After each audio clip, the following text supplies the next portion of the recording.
Hi, everybody, and welcome to our channel. This is Team 25 and our plastic sorting concept selection evaluation.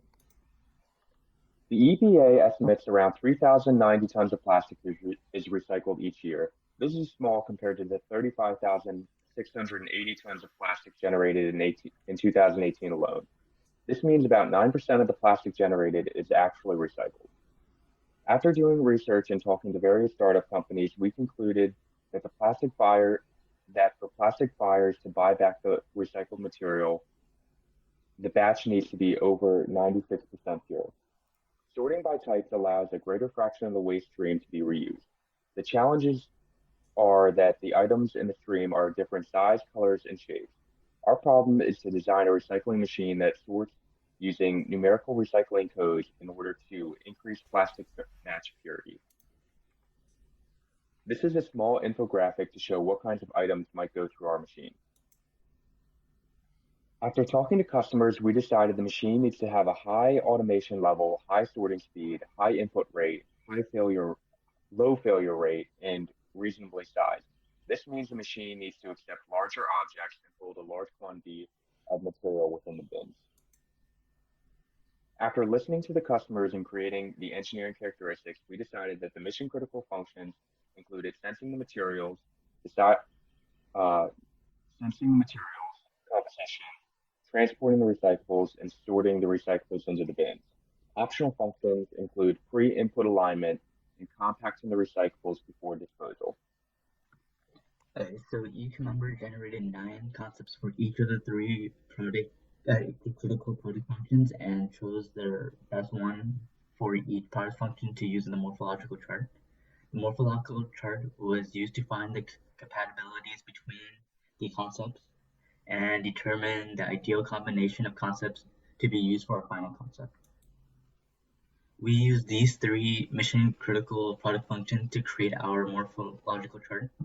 The individual product functions were grouped into 7 viable concepts, which we color-coded with these colors. So the first concept is red. Some of the highlight of this design includes a slope ramp for transportation, a rotating platform for sorting, and the sensing element is handled by a pair of NRR sensors and a camera. The second concept is blue. This design uses a sliding rail for transportation, a light emitter and receiver for sensing, and a series of trapdoors for sorting. The third design is green.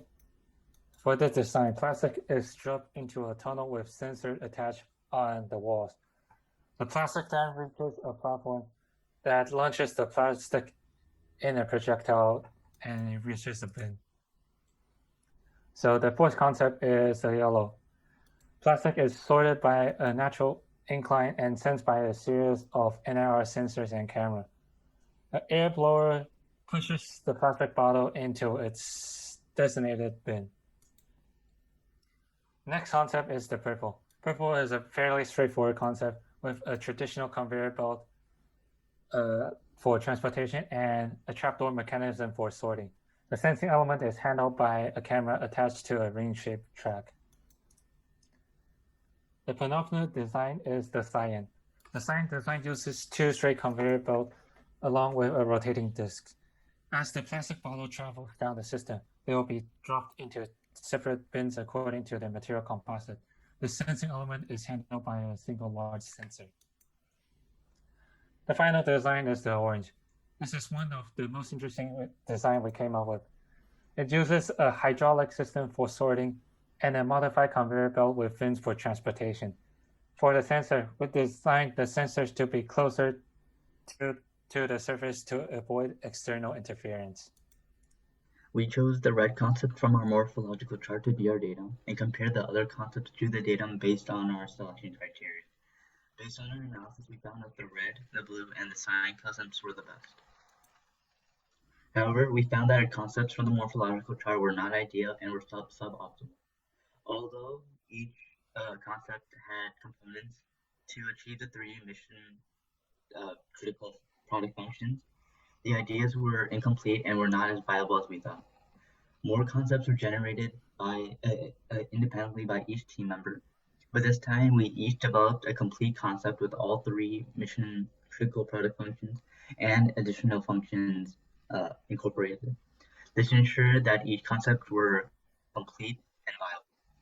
Then we all had a meeting where we discussed the pros and cons of each concept. At the end of the discussion, we voted on the three best concepts. Elements that were in common between the various concepts were combined to form multiple idealized concepts. So the first design we voted on is by David. The concept is also nicknamed the carousel design. The concept can be divided into four large sections: the sensing device, the compactor, the sorting mechanism, and the bin. Plastic enters the system from top of the machine. A camera is attached to a ring-shaped rail, and a series of NIR detectors sense the material composite of the plastics. So after the composite of the plastic is detected and sensed, the plastic is compressed by a hydraulic or pneumatic press for compactness.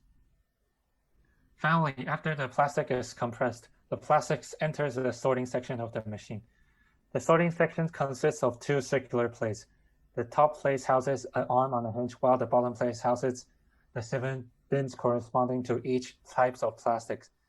As recyclables enters the bin, the rotating arm carries the compacted trash to its specific bin. The second design is codenamed rotary drop gates. This concept is based on one of the previous viable concepts, cyan, but with a few modifications and much more integration. After the plastics get ingested into the system, the plastic is analyzed by a two-stage sensing system consisting of an NIR sensor and a UV sensor. The plastic then travels down into a circular disc, where a series of drop gates drop the plastic into their targeted bin.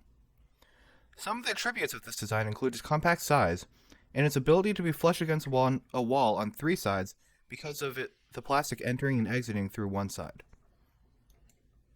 The third design we decided on is Harry's design, which we call the easy recycling. The design is a combination of existing plastic recycling system and reverse vending machine. This system is designed to be a community unit that can be found in recycling rooms of communities or apartments. For the front of the system, we imagine the plastic sorting device to be look like this, which is a Temora R1. The side should look like this, and each of these doors are access to the recycling bin. So the plastic is ingested into the system with a garbage chute, which is a great improvement over current solutions that require users to insert recyclables containers one at a time. After the plastic is inserted, it enters a singulator that orientates the plastic. So after the plastic is orientated, it's transported via a conveyor belt and enters a tunnel with a ring of NIR sensors and a camera. Finally, the plastic is sorted into separate bins via a simple mechanical arm connected to a hinge. We did another pew chart analysis comparing the 3 best concepts for the morphological chart to the 3 concepts generated independently, and we found that the 3 concepts generated independently were better than the 1 generated by the morphological chart. So Zach and I were tasked with conducting the analytical hierarchy process, which from here on out will be referred to as the AHP. In essence, we had to take our set of design criteria, and as well as the 3 concepts from the pew charts, to numerically determine aggregate weights for how effective each concept is at meeting the design criteria. The design criteria we have listed are size, complexity, reliability, installation difficulty, manufacturing difficulty, sorting speed, item input rate, and automation level. So here we have our criteria pairwise comparison, which is an 8x8 matrix that compares each criteria to itself as well as all of the other criteria.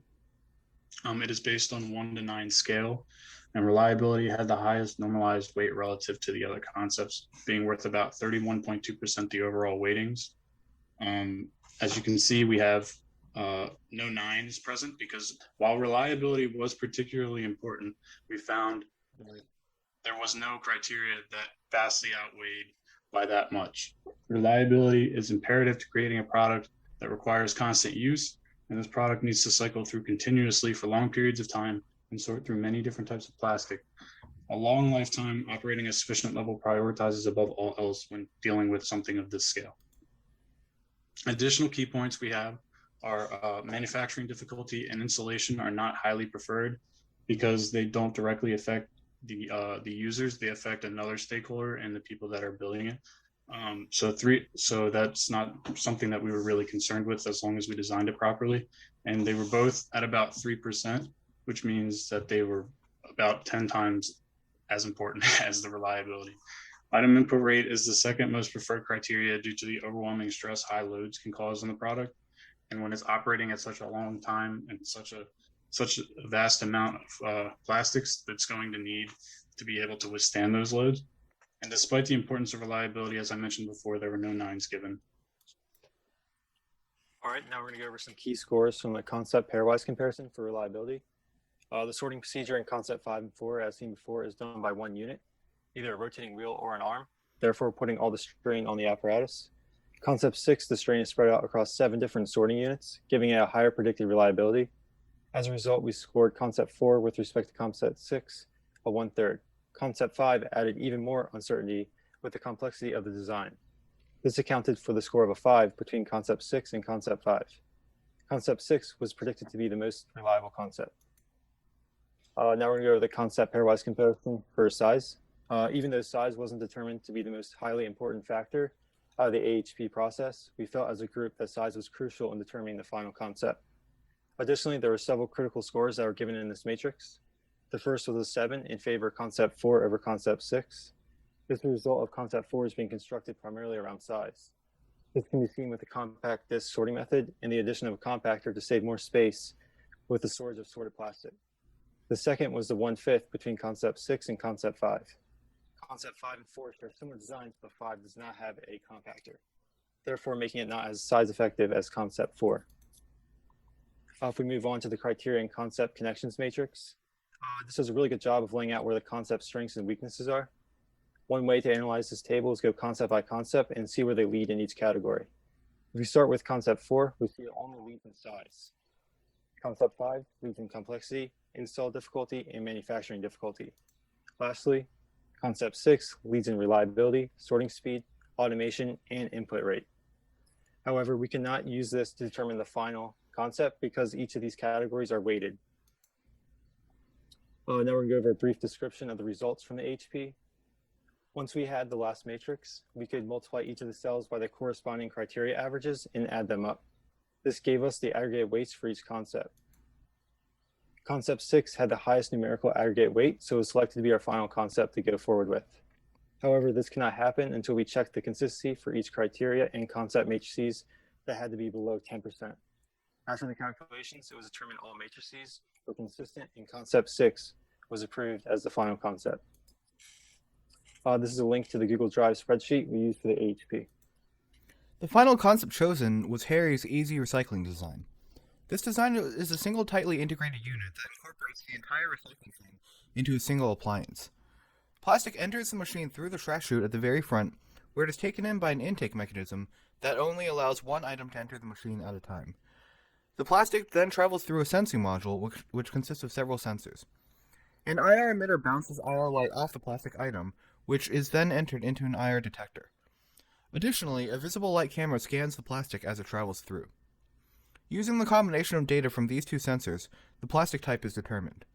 The plastic item then travels further down the machine along a conveyor belt. At the right stage in the travel of the item, a sideways swinging paddle knocks the item off the conveyor belt and into the right sorting bin. Should the plastic type be determined to be type 7, the plastic travels all the way down the belt and falls into bin number 7. Finally, the appliance has doors on all sides that allow access for a worker to remove the storage bins once they fill up. Based on the AHP chart, we were able to determine that Harry's model led in the majority of the critical engineering characteristics, including the ability to accept high input rates, high automation, and high sorting speeds. Unfortunately, it is also an overall larger design and more complex. We hope to address some of these weaknesses in the preliminary design report. We could potentially improve this model by adding a compacting device to reduce the overall size of the bins, or by simplifying some of the modules. Thank you for listening to our concept review on a new recycling sorting device. Please like and subscribe if you like our engineering content, and don't forget to hit that bell to be notified of our future content.